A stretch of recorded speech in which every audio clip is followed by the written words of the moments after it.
talk like an angel. In 1988, EastEnders gave us their first brazen hussy in the form of sexy siren Cindy. For 10 years, she flirted and flaunted her way around the square. I like to say Cindy was misunderstood. You know, I say, oh, God, she had a terrible childhood. Pete, well, you're a bit of a two-faced lying dollop, aren't you? I mean, I have to defend her. I played her for a long time, but... What's that? Something to put your shop in? Very popular range. We sell hundreds of them. Yeah, they brought Michelle Collins in to play Cindy Bill, who was on the market stall. In black leather? Yeah, well, look, to tell the truth, it's not really a hat I'm after. Oh, then what do you want then, eh? And I had bright red lipstick on. And they said, oh, we like that. Keep the red lips, keep the leather jacket. So that was it. Cindy was born. And didn't she have to ride a motorbike? I lied to get that job. I said I could ride a bike, and I couldn't at all. She's a maniac, that Cindy. Cindy was a vamp. Wonderful character. I never realised how much I missed you, you know. A girl could become quite attached to a bloke like you. Oh, come on, Ian, it's not so bad. How she ever got together with Beale, I'll never, ever know. Despite getting up the duff by wandering Wixie, scheming Cindy married Ian, not for love, but for his fat wallet. It was just great time. It was great working with Michelle. We'd have arguments off screen, we'd have arguments on screen. But it just worked. You sure you're all right, love? Oh, come on, Cindy, you got a face like a wet weekend. Supposed to be a wedding, not a funeral. People found Ian Beale so annoying. His character was so annoying. We loved to hate Ian Beale. There was even a fight in the chip shop earlier. Two fish got battered. Oh, God, could anyone ever put up with that man? I think, you know, people felt sorry for me, for Cindy. Right, you ready? Yeah. Yeah, I'll count to three, OK? Okay. 1, 2, 3!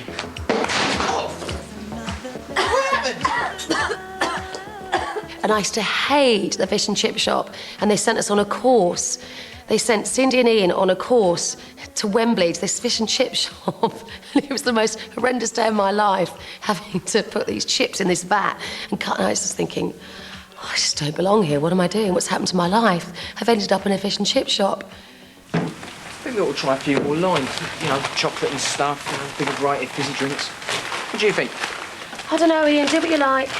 But sex-mad Cindy couldn't play the dutiful wife for long and fell for Wixie's elder brother and bad boy, David. That was probably my favourite affair.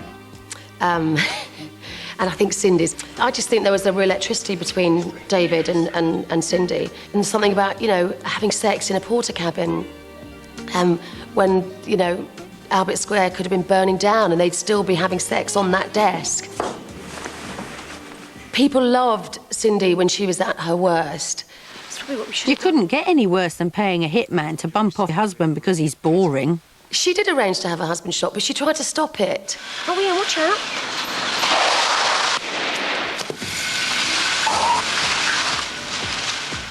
She was a nice wife. Nah. She was an evil moo to him, she really was. In 1996, Cindy made her getaway on the Eurostar. The tears, to me, were like real tears. It was all really over-emotional. You know, I was leaving, Michelle was leaving Albert Square, Cindy was leaving. It was all very sad, and so that really broke my heart to do that scene.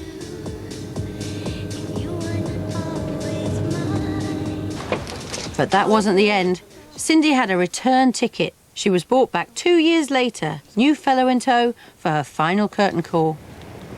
Mrs. Beale, we're arresting you on suspicion of conspiracy to murder. They're very clever, you know, producers on soaps, and I'm not criticising them, but, you know, when someone wants to go, God, are they going to give them a big storyline and make them go out with a bang? I was found guilty in court, and I was sent to prison. I went down.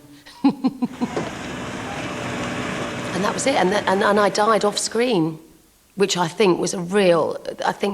I felt cheated, and so did the public. I think they'd love to see Cindy hung, drawn and quartered. I don't know how to tell you this. What? Cindy's dead.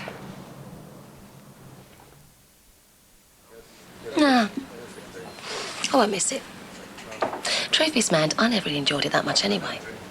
Not really. Her first role after EastEnders was in a drama with Pauline Quirk, Real Women. There's a difference between liking men and wanting men to like you.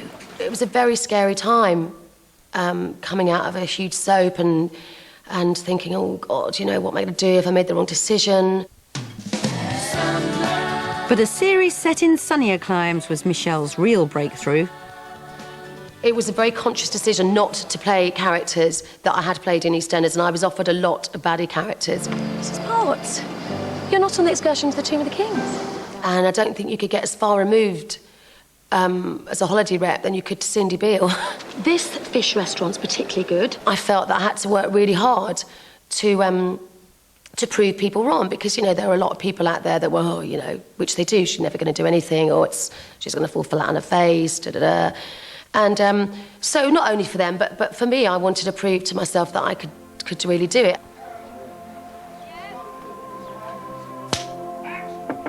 Sunburn was quickly followed by another starring role in the drama series 2,000 Acres of Sky. I love playing Abby because she's a really strong character, but has a real sense of sort of serenity and rootedness. I mean, probably the most calmest character I've ever played. Look how big it is. How small we are. You see it? Yeah. I think, you know, now people know me as Michelle Collins, which is nice. You know, I'm not just that bird from that soap, or that Cindy bird over there. Michelle may have moved on, but she'll never escape Cindy. My daughter now is 6, and even now when the music comes on, she goes, "Mummy, it's your programme." And I'm like, "What programme?" "EastEnders." And she hears about this character of Cindy, even though she's never seen her. She still says, "Oh yeah, Mummy used to be Cindy in EastEnders." If the girls were looking for a bit of eye candy, it arrived. In 1985, Pat's son Wixie zoomed into the square as EastEnders' answer to Simon Le Bon.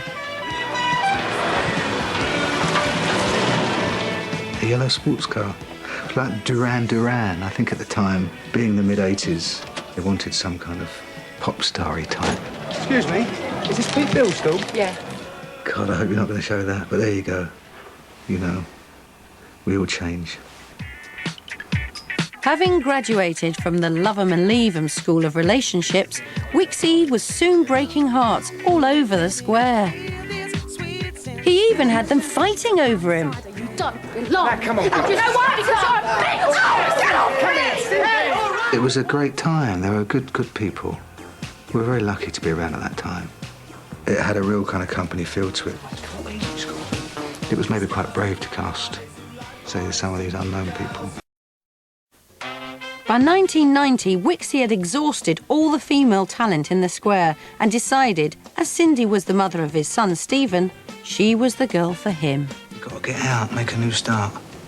You, me and Stephen together. We ran off to Devon. It was supposed to be Devon, and it wasn't. It was Radlett. And they were supposed to have all these seagulls on. All you could hear was the M25 over the top. I don't know. Everything looked peachy until scorned husband Ian came after them on a pair of crutches. And suddenly this crutch just comes straight through the window. Yeah, Ian threw his crutch at us. It was hard-hitting drama at the time. And it's Ian. I go, "Where's my baby?" Either you come inside quietly, or I'll leave you out here without these, all right? Just give us some back, I'll kill you.